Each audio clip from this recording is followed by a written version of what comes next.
Welcome to the podcast, People More Interesting Than Me. I'm your host, Michael Strumsky, where every week I host a new guest with unique professions, personal adversity, or even maybe a strong opinion or two.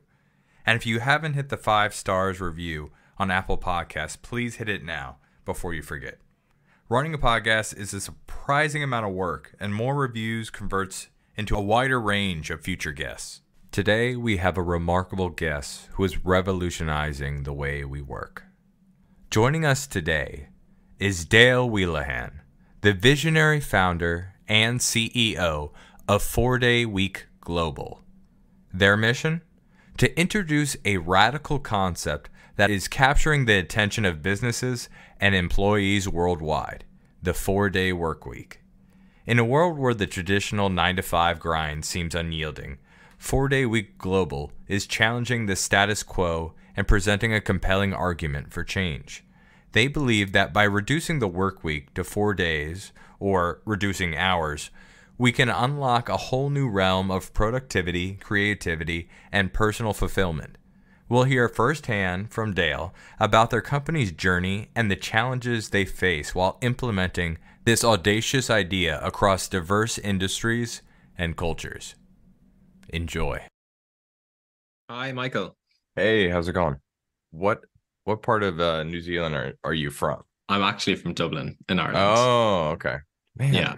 I should have known that just by the accent, but I never, I don't know if you do this, but obviously if a person's from Ireland, you can automatically tell, but like as an American and like basic, when I say basic, I mean bland mayonnaise accent, you don't ever like assume you think you know the accent of where the person's from because you have no clue and you're like, oh, it sounds British, but could it be like, and then you got people, is that a Cockney accent? You know what I mean? Like they can like narrow it down to like the exact region and stuff like that. I don't know if that's something you do. I suppose in Europe and stuff, I feel like I'm quite good at. I'd be very poor at being able to pick up on massively different US accents. Probably like New York, Boston, and maybe like more of the Souths. But beyond that, wouldn't know anything. To be fair, that's like the ones you need to know in America. I'm not poo-pooing on other people, but those are like, I don't know, if you want to get crazy and know other ones, but there's like maybe 2 or 3 other ones that you could really point out unless you're from like, you use specific word. Instead of soda, you say pop, or I don't know, water, or like a Baltimore accent. People say Balmore. They don't have the T in it. Merlin. Like I said, it's not something you need to know or spend any time on whatsoever. So right now it's 5:13 and it's 9:13 where you are. 10:13. Okay, 10:13. Oh, thank you for staying up late. It is morning. Oh, okay. That's weird because when I looked it up, it said, yeah, it's 10:13. It's 9:13 in New Zealand at night.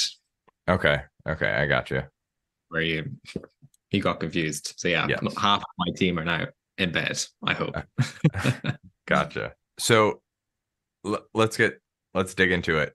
What do you currently do in your profession?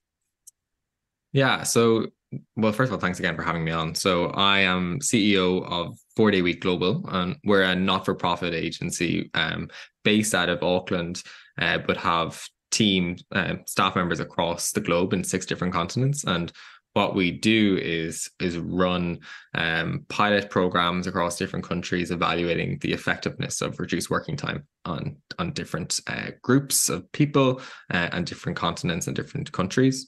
And as well as that, then we're trying to build a conversation more authentically around how working time has, had a massive impact on businesses and on people and on society, and trying to have a more authentic conversation around, is the current ways of which we're working for us. And just to let everybody know, when he says Auckland, it's AUKLAND, not Oakland, like the California. Auckland. Yeah. My best British, Auckland. Auckland. Yeah. Yeah. So you're from Ireland originally. What brought you over to New Zealand? So I'm not in New Zealand. Oh, I'm in Dublin. So I think one of the common misconceptions, we are a New Zealand-based company, but we are okay. completely virtual. So we have Oh, okay. 10 staff across 6 continents. So there's staff in Ireland, in London, California, Brazil, Auckland, and Dubai and South Africa. So That's we are crazy. You have a lot of good locations then, pretty good. Yeah, all it allows over. us to build this in a really global way, but can always be challenging from a time zone perspective then and trying to get the team all together, you know? Oh yeah. I mean, with doing these interviews, it's always it, it's so funny how familiar you get with time zones, and then you're like, can I swing it like a 3 a.m. for a really good interview? What what made you get into it? Let's put it that way. Yeah, I have a bit of a colorful career. I actually originally studied physiotherapy or physical therapy as you call it in America. You can study that as an undergraduate, so you don't have to do a doctorate. And so I practiced as a physical therapist or physiotherapist for a while, and I actually went into a PhD program then exploring sleep deprivation and fatigue on surgeons. So really off the scale, quite different to what my practical career before was that. But I always had quite a big interest in psychology and people psychology within the workplace. And what became quite apparent to me was that how work is organized and culture and training and all these sort of things feed into very toxic behaviors within professionals and their relationship to work. And so surgeons are a really extreme example of that.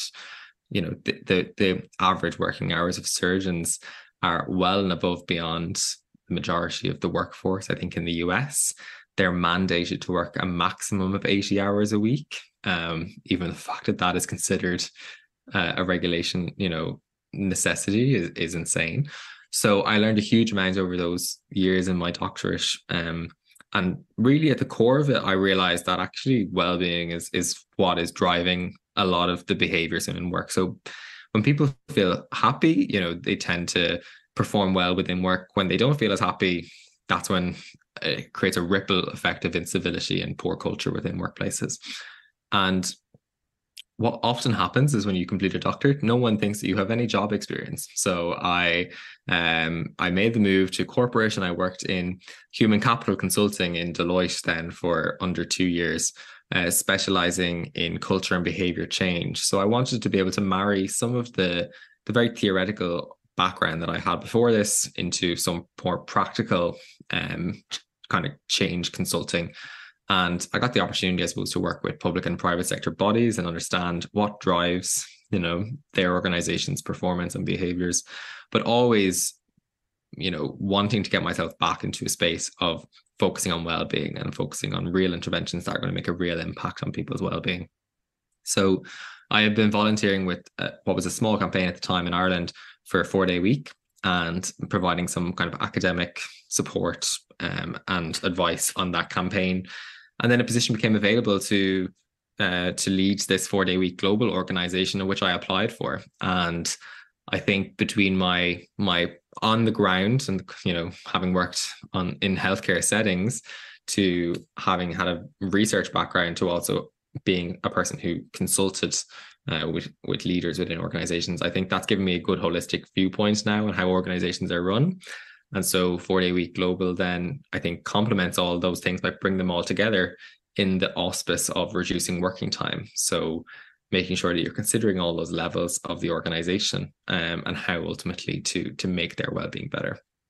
And that's across all, I guess. Well, I guess there's some stuff that you kind of have to combat if it's from my research, I guess, depending on what the field is and I guess what the region is, you kind of have to take it case by case sometimes, correct? That's what's so brilliant about this organization is that we're not hugely prescriptive about how this should work. And as we go into new territories, we're starting to understand that country's population or that sector's relationship with working hours. So we're just after partnering with Sweden. And reduced working times have been something that have been in existence within Sweden for a long time. We always use the Nordic countries as the gold standard.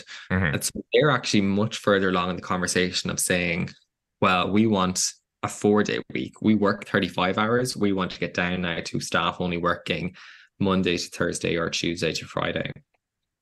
In other countries, then you take Ireland, the US, the UK, longer working hours are the norm.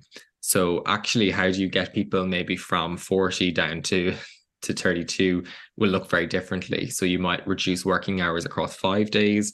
You might have some staff taking Monday to Thursday, others taking Tuesday to Friday. And then some might actually accrue more leave that can be taken. So our main purpose is to reduce working time. How that works will be decided by the business leaders who ultimately decide to sign on to our pilots. And we have seen so many different approaches to how that works. And I think as we go into new territories, we're starting to see bigger questions arise. So in France, for example, they're looking to increase their pension age to from 62 to 64, which would be coming more in line with the average pension age in much of Europe. But there is a lot of ongoing resentment towards that increase in pension age. So working hours is actually being very much tied up into that conversation. We've spoken to a good few ministries from Asia where birth rates are rapidly declining, and they have seen correlational data to say that longer working hours is leading to lower population rates. So could we actually stop that? If population decline is a huge issue for many economies, could something like reducing working hours actually make a drastic change in that sort of space? And similarly, I think one of the biggest issues we're facing in the world is the environment, and trying to make meaningful interventions that are going to rapidly decrease our carbon footprint. And what we have found is that when people have sustainable well-being in work and outside of work, that they are much more likely to do more pro-sustainable behavior. So they're much more likely to use more eco-friendly forms of transport, to be more considerate to the environment and to their society. And so actually, for what scientists have been for many years saying, this does need to be led by individuals and organizations. This may be the intervention that allows, access to realizing the benefits of all those sort of other sustainable efforts. Equality is another huge one. So we have issues of gender pay gap. We have underrepresented groups within workplaces. The playing field is not level. It's the male, pale, and stale has always, thrived in the current workplace. And despite a lot of efforts, we're still not closing that equity gap within many workplaces and society. So what we've actually been able to find is that we've only looked at one spectrum of equality, and that's gender, to date, and we will go into other ones in future research. But women disproportionately benefit from a reduced working mandate. Similarly, younger men are much more likely to take on childcare or parenting responsibilities. So actually, we're finding all these newer, bigger questions that now I don't think we ever would have anticipated 12 months ago. So it's a really exciting time for the movement. And with my small amount of research, what I was looking at is it technically, most times is it a switch from obviously the 5 to 8 hour days to the 4 to 10 hour days? Is there like obviously it's different for every situation, but what do you see most common for like a 4-day schedule? So I think, to make it clear, the 4-day week is the catchphrase. It's the kind of hook. Yeah. What we're trying to do is reduce working time in a meaningful way.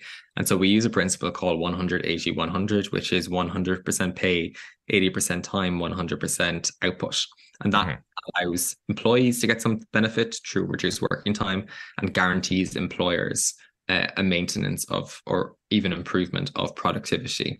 So we don't actually support compressed working, which is what some people think of as a 4-day week. That's, a 40-hour week compressed into 4 days, because that's not what the science would say is the best way.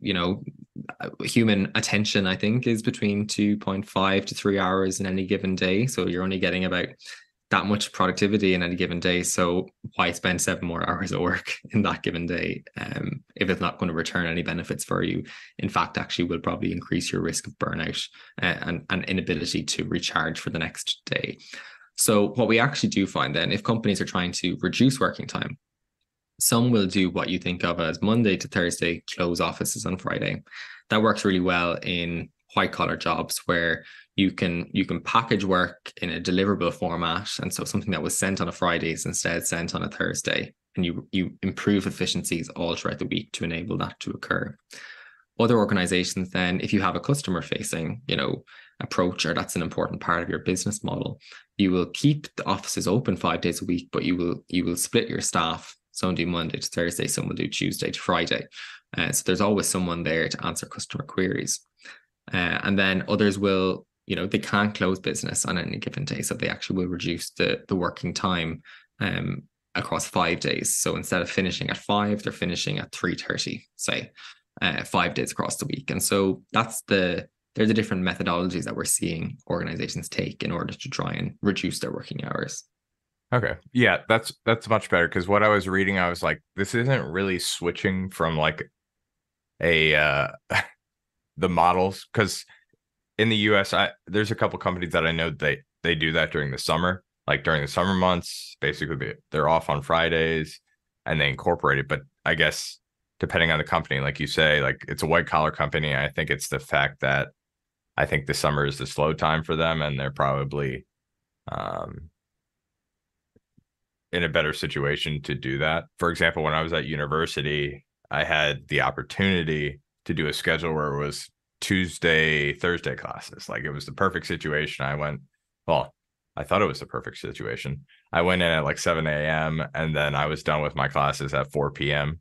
And I was like, man, I get Monday, Wednesday, and Friday off. It's amazing. But the thing is, I was like burned out on like right after like Tuesday and right after Thursday. It was like my Friday and Wednesday were trash too, just because I had worked all day. And I totally get it, because when I was coming into this interview, I was like, oh, okay, so I mean, it's a slight shift in like the 9 to 5 schedule from Monday to Friday, but this is so much better. And yeah, I think a lot of it comes from, we have these deeply ingrained beliefs around work, and that the 40-hour work week is the perfect balance.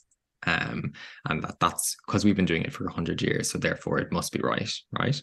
But the reality is that work has radically changed over the last 100 years. So actually, I've always been really interested in the history of work, because, and whether work is good for us or bad for us, I think it's a really interesting debate. You look at like pre-industrial eras, it was a lot of agrarian forms of work. People worked very close to their land. They produced means in order to, to fulfill their own individual needs. And they worked with a huge amount of autonomy and flexibility. So for them, there was huge amounts of rest probably in throughout the day when it came to farming environments. And then they had maybe concentrated periods where they did a lot of heavy work. They also were in just naturally better environments, outdoors, connecting with nature, all these things that we know are good for people's health and well-being. They were also very physically active. And maybe there wasn't as much cognition required, cognitive, reserve required in those sort of works. You then move to an industrial revolution era where you had the emergence of these sort of management disciplines of science, Taylorism, and people were put on service lines with particular tasks to do that were highly repetitive. They worked Monday to Saturday. They took their Sundays to go to the beach, but they all lived in houses or compounds close to factories. And then you had, the gradual trade union workers' rights movement, which brought in the 5-day work week in conjunction with a scientific rigor that was showing actually longer working hours is increasing our error rate. So people are, getting their hands severed in machinery, or, people are falling asleep at the service line. So people began to see some of the biological mechanisms at play. Humans weren't machines. But we've also then, particularly even since the 2000s, work has changed radically now from that very physical, repetitive sort of labor market to now a very cognitive knowledge transfer market. And so we do a lot more talking, a lot more thinking.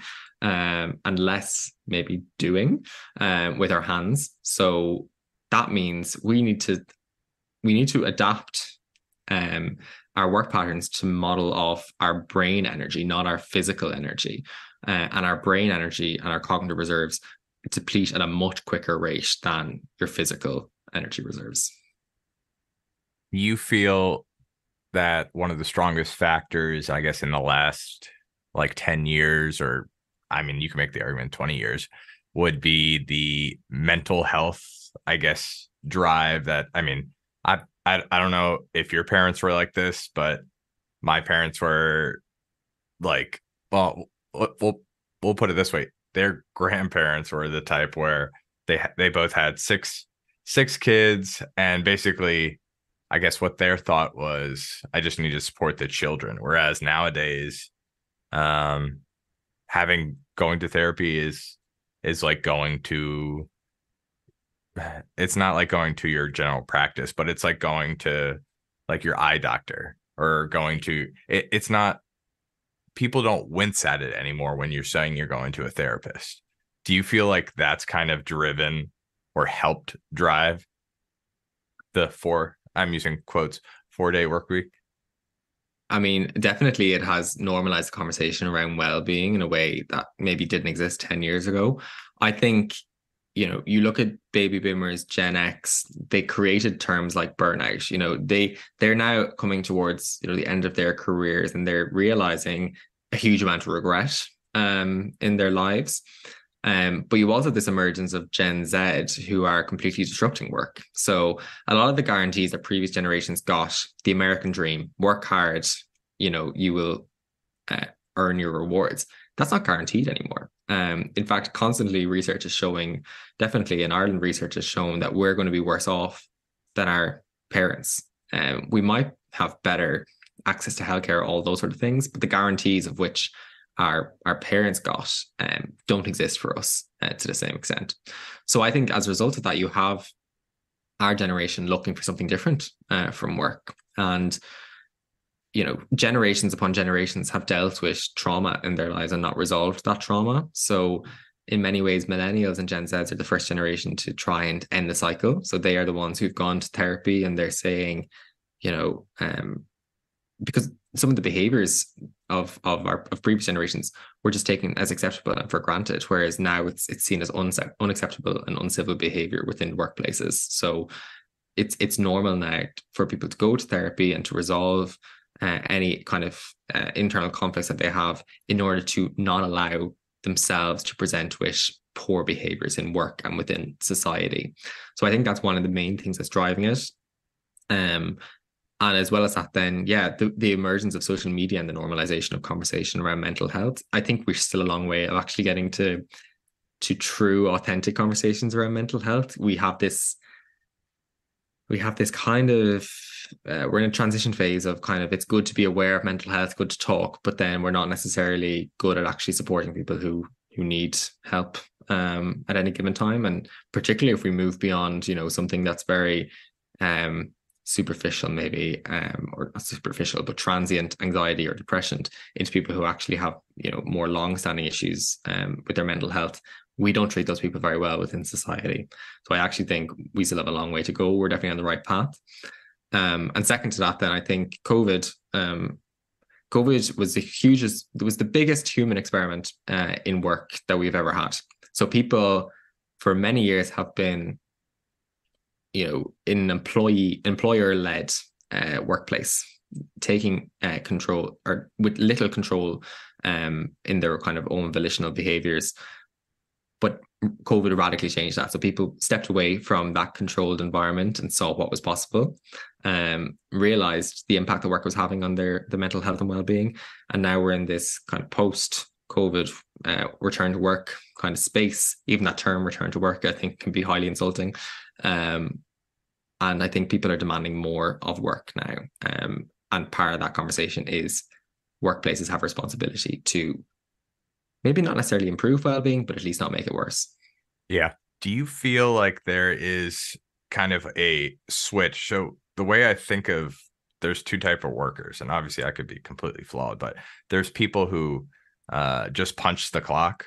And obviously, these are some people who don't have like their passion, like some people who are just like nothing against these people, but insurance claims adjusters, like Mhm. people who restock the grocery store, stuff that's not like what you want to be when you grow up. Mhm. Those people, I feel like, are punching the clock to support like their weekend, their children, their hobbies, stuff like that. And then there's other high like desire positions, like the people who wanted to be neurosurgeons, the people running their small businesses, the people, the artists, like those people. Do you feel like those are the people who are obviously this is up to them since it's their passion, but that the 4-day work week is better for those people who it's not their passion to the people who are, I guess, the more hours they spend, they think that they're pushing to something Mhm. greater. Do you see that like between passion and punching the Yeah, clock type people? I can definitely see your thoughts process behind that. I think for me, actually, no, my outright answer, but for different reasons. So I think with maybe service line industry jobs where people aren't finding their passion within work, there's a few different things I want to touch on there. So there's a huge discipline of positive psychology, and there's a famous academic, Mihaly Csikszentmihalyi, who conceptualized this term called flow. So people can experience a psychological phenomenon known as flow in their day-to-day work or in their day-to-day lives. And what Mihaly confirmed was that actually didn't matter what profession you were in. It all mattered about how work was set up and your own level of self-exploration and trying to find a way of enjoying your own work. So he found neurosurgeons experiencing flow within their work, and he found people who were at grocery checkouts experiencing flow within their work. So actually, for those people, it's an element of self-exploration in actually saying, okay, well, I'm stuck in this circumstance right now. What is it that what motivates me generally? What makes me happy in life? And how can I seek out those sort of experiences in my environment? Second to that, the environment needs to allow people to explore in that sort of way. So leaders within those sort of industries often struggle with motivating staff. And it's because they have this assumption that their staff are lazy, versus another theory which says their staff have motivations. I just need to tap into whatever those motivations are. And so that's a huge theory within management called theory X or theory Y. How leaders view their staff will ultimately determine how they conduct their leadership style amongst those type of people. But a 4-day week can be really good for staff in that sector for a few reasons. First of all, if you can't find your purpose in work, and maybe you won't, maybe it's not an easy thing to do. It requires a huge amount of self-reflection. And maybe you were in this work in order to try to get to somewhere else, or maybe work just isn't for you. It's not for everyone. Um, how do you create space outside of work then to find those moments of happiness and recovery and joy? And so there's a theory called self-determination theory, which is that intrinsic motivation within people, which is the type of motivation we all want, people doing things because they like it, is facilitated when people experience three things: autonomy, relatedness, and competency. So they feel that they have autonomy over their own behaviors. They feel that they can connect to other people, and they feel competent in what they do. When you give people more time off outside of work, first of all, they have more autonomy because they have more time. Second, they are much more likely to engage and connect with their families or with their communities. So they get that relatedness. And thirdly, they may take up a different activity, which allows them to perceive a level of self-efficacy or competency. So automatically you can make your staff don't have to be happy in work, but that will translate because they have had more time to be happy outside of work. The second core that you mentioned, maybe those people who are already very intrinsically motivated. So they are constantly driving for more and more and more. Those people are also at high risk for burnout all the time. And there's not sufficient safeguards put in place in professions to stop those people from tipping themselves over to the edge. And I include myself within this category, having worked within academia, which is one of those professions you talk about. There is a boundless amount of time which work can be done, but you need to learn yourself when enough is enough. And sometimes people don't have that internal barometer. You find a lot of perfectionists and overachievers and unrelenting standards, people end up in these sort of jobs. So actually the organization needs to have a duty of care to put in safeguards to stop people from burning themselves out, I think, in those instances, because what we're trying to do in 4-day week is redefine the parameters of what success looks like. Success is not more time. Success is quality output. And if a lot of the performance science is showing us that, you look at any elite performance industry, aviation, sport, they all factor in the importance of recovery and rest in order to get quality performance. So that's the kind of narrative we're trying to create with those sort of cohorts as well. No, that sounds good. Quick question before I move to my other one, before I forget. Do you practice what you preached? Do you try to work that?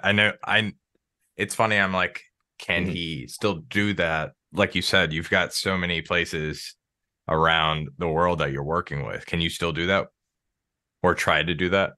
Yeah. So, and look, I think it's important that we as an organization practice what we preach. So as we consult and advise companies on 4-day week, I'm also applying that to our team to say, okay, well, how do we improve our processes, our technology, our leadership, our culture, all these things that we know help facilitate reduced working time? And then we've got those added variables of being highly dispersed and high age range, 25 to 62 or 63 in age range. So you have all these variables at play and we're constantly experimenting. We have not got it right, but we are constantly in pursuit of it. So for me, my staff all take 4-day weeks. Some weeks there are busier weeks than others, of which they will have to come and maybe work a bit longer, and then they will compensate that for in other weeks.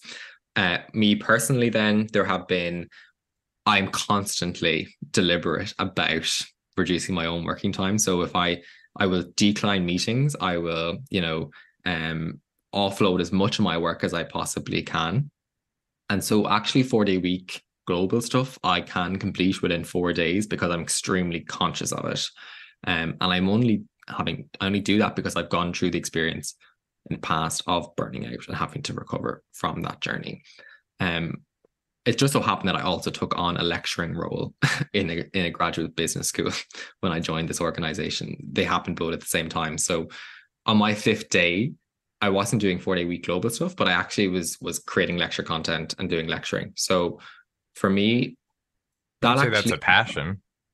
Exactly. It was different, and it was something I really enjoyed, and it was actually recovery from the other type of work that I was doing.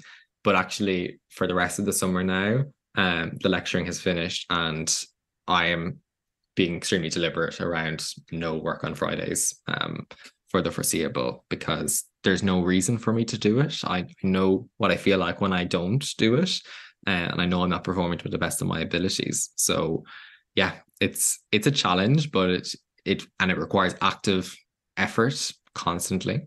And the more I do it, the easier it's getting. Sounds great. Okay. Can you give me, if you can talk about it, your best story that you kind of changed someone who's like 40 hours is not enough in the week type person to completely seeing the light? There's been so many of them. I can't call out one example in particular, but I think you look at the more traditional sectors that have a history and culture of overworking, and I always think it's amazing when we can get them around to thinking the benefits of it. So we've had banking industries, we've had professional services, we've had sales industries, where everything is the motivation is actually driven by this competition between staff in order to produce more revenue. And so when I've seen examples of those sectors come on and say, oh, wow, the science, I get it now, the science of performance, work hard, rest, work hard, it just makes a lot more sense than be present all the time, putting in a subpar effort. And that motivates me a lot. I think, and a second one of my own passion is making this work in healthcare, because we have a huge global healthcare crisis at the moment with regards to staff shortages. So in the past, people used to just go from one healthcare setting, say in Ireland, to Australia for better working conditions. What's happening now is people are leaving healthcare altogether. So they are training up as physios and nurses and doctors, and then actually going into the private sector in professional services or wherever else. So if we don't actually train and retain enough healthcare staff, society is in a really, precarious position. So burnout has been in high existence in these sort of sectors for a long time, and it was really exacerbated by COVID. So we have been able to work with some healthcare settings, some trusts of the NHS within the UK, and also some healthcare settings in the US as well, on actually showing them, yes, you can actually do shorter working hours. And yes, while you have to provide continuity of patient care 24 hours a day, there are models that can work. And for some, that might mean hiring more staff, not denying that.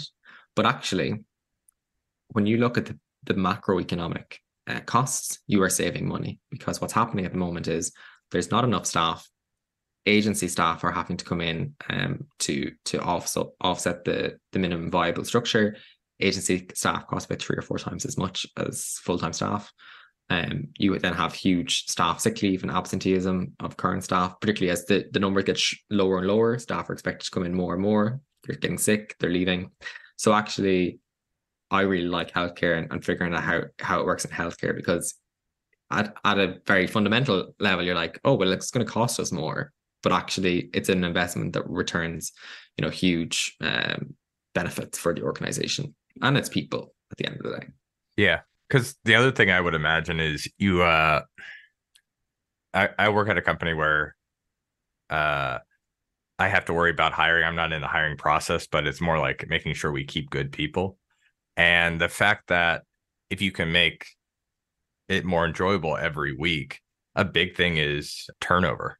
I mean, if I can keep these people, let's say for at least 5 years, 5 years would be amazing. And the process of finding good people and then retraining in them. And if you have to do that every, let's say 6 months, that takes a lot of time out of a lot of people's, the people who could actually be working, who've been there for longer, who know how it works. And then there's the time that took for training.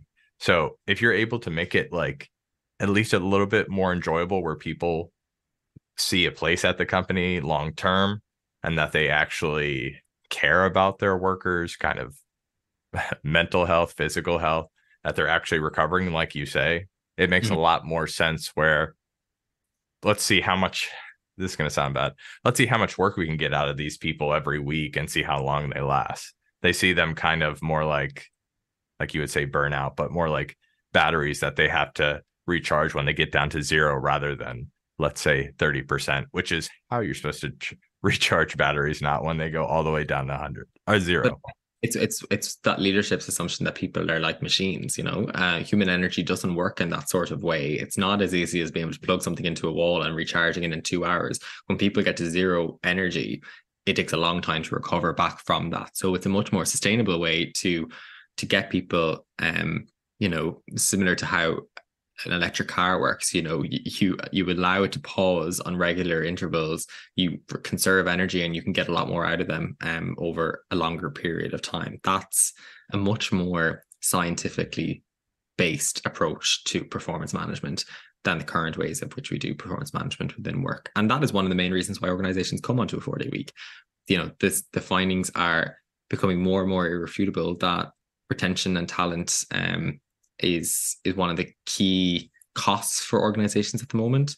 And despite a huge amount of investment by organizations in things like mental health, things like talks and yoga classes and all these sort of window shopping wellness, as I like to call it, they're not getting to the root cause of the issues that are burdening their staff's mental health. And so actually something like 4-day week is tapping into something, the issues that are underlying a lot of those causes. And I think that's why we are seeing huge retention and attraction of talent within companies that are implementing that. And on a more personal, do you feel like your degree, you ever try to include that in, like for example, I'm not sitting upright in my chair, or like just like anything from your PT college days? Do you feel like you incorporate anything into that? Well, so I think with physical therapy, what it taught me was the importance of public health. So actually those lifestyle factors around sleep and exercise and diet and stress management, they're the sort of things which I try and carry with me into my day-to-day life. And by a 4-day week, you're actually improving all those sort of things as well. People feel less tired. They're more physically active. They eat better. This is the whole science behind that. It's actually less so my physical therapy degree as opposed to my PhD, which was in behavioral sciences. I draw hugely from that. So a lot of those theories that I talked about today is theories that I applied on surgeons in my research. And, it shows me the importance of actually, we're talking about high performance cultures in so many organizations. And there's a complete disconnect if your workforce has a high level of burnout. So there is what organizations say they are and want to be versus what's happening in reality.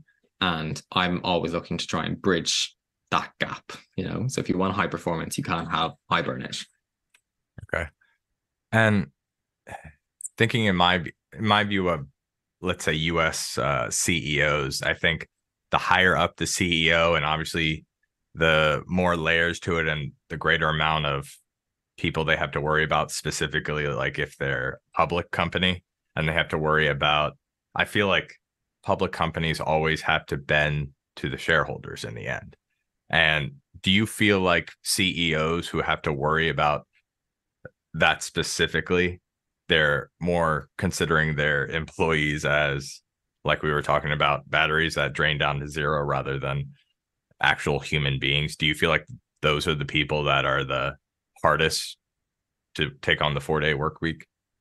Yeah, and there's actually a whole emerging science behind this, is the kind of science of well-being. And so I think one of the biggest questions that academics are trying to disentangle at the moment is, can you have a staff that has good well-being when the organization's primary focus is to drive profit? And my initial thought is no, because if the end game, making money, is all that matters, you will do whatever it is to try and facilitate that. And that might include running your staff into the ground. But actually what the science is showing is that organizations that do invest in the human resource transformation of their staff can access more productivity and performance from them that they've never realized before. And so actually, the old paradigm of work hard, and earn loads of money, we know that it's a trial and tested methodology. It works for driving profit, but at huge consequence for many people within the organization, and of huge consequence for society as a whole. A lot of these organizations that make huge money aren't necessarily making a positive impact on society. So the alternative is actually to say, okay, well, science is showing us that if our staff get enough rest, they will actually come in and they'll perform better. And we can improve our processes, improve our culture, improve our leadership, and actually create a high level of performance that we've never tried before. And that actually translates across to the bottom line as well, and in a much higher way. So I think one of the fundamental things is getting people away from thinking of time as the arbitrary productivity metric to output. Quality output is the metric of which is driving profit within organizations. And that's a hard paradigm shift for organizations, and particularly CEOs who have probably been indoctrinated within a system to think, in a way, and this is the only way of which things can operate. But if anything, the last few years has shown us that things like flexible and hybrid working haven't been, the big, scary, bad intervention that many workplaces said they would be before the pandemic. So innovation is what will keep organizations ahead of the game. And this is human resource transformation innovation at its core. Yeah, because I digged into, I guess, I don't know why I did this, but when I saw all these companies, Amazon, Microsoft, I mean, you could say the top maybe 20, 30 companies in the world, they were laying off thousands of people, obviously after COVID, just because they didn't have the numbers to support it anymore. It wasn't necessarily a matter that they didn't need the labor. It was the fact that I don't know the technical term, but it was basically the revenue over their number of employees wasn't good enough for the shareholders. And that's why they basically nixed a lot of those employees. It wasn't necessarily that they weren't needed. It was that it wasn't meeting the numbers on the shareholder sheets. Look, I'm not going to pretend I know what it's like to run a huge organization. I'm sure there are huge pressures to doing stuff like that. But I think time has shown again and again that cutting off staff doesn't necessarily always lead to organizational success. So, there have been countless examples of people who say in tough times, they actually go to their staff and say, help, we are in, a tough situation right now. You're all capable, well, intelligent people. Help us. What do we need to do in order to drive, revenue and profit and growth within the organization? And that requires innovation in thinking. And that's hard work, but it's necessary and often fruitful work. The alternative is to take a simpler option and plug things into an algorithm and lay off a certain amount of your workforce. And organizations will always differ in how they approach those sort of things. But I think emerging generations, Gen Z, are expecting different things from work. And so the future of work is no longer this entire balance being led by employers. The employee has now gained a level of authority in the future of work that never existed before. So I'm really interested to see how that plays out over the next few years. Yeah, speaking of the next few years, what do we can treat this as in 5 years, what's your white whale? What are you trying to get to? Obviously, there might be to you, but who do you want to try to convert to that, or what percentage of workforce?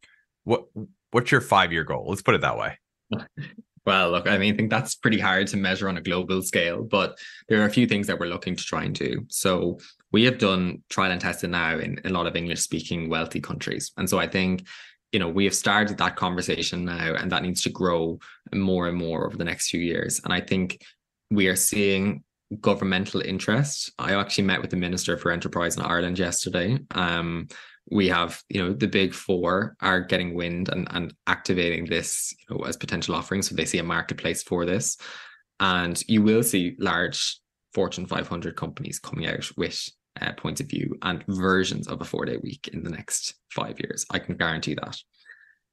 Next is we need to be focusing on what it is that we're trying to do as a global movement. So we are starting to see the relationship between working hours and some of these more broader macroeconomic questions.